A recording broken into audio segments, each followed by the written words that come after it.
eventful journey across the Atlantic to this place.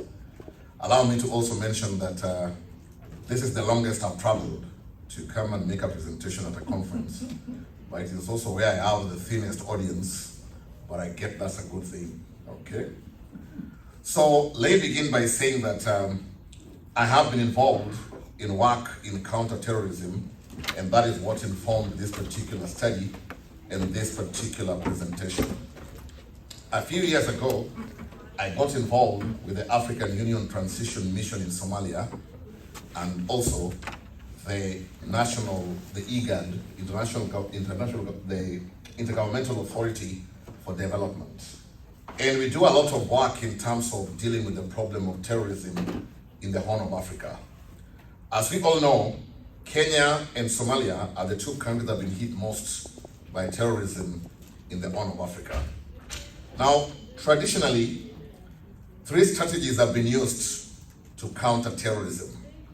The first is what, as you can see there, we call the military strategy, whereby we involve espionage, intelligence, arresting culprits, or killing them, or bombing them, so that we get rid of them. That's the military strategy. There is also a strategy called the economic strategy, whereby any source of revenue that people who plot terrorism get revenue, we destroy them so that they have no money to organize and implement terroristic activities.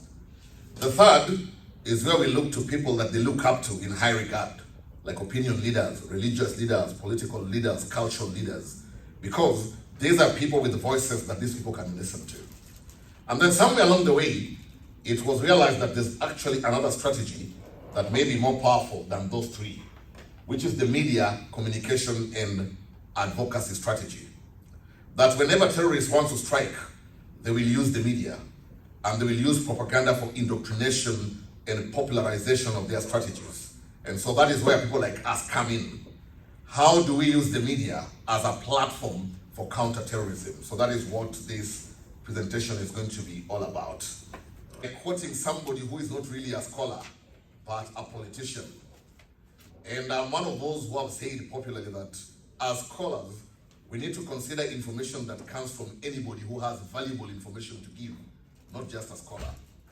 Margaret Thatcher, she was British Prime Minister, I think from 1971 to 1988, 1979, sorry, to 1988. She once made this famous quote: "The media is the oxygen of terrorism." Do we agree?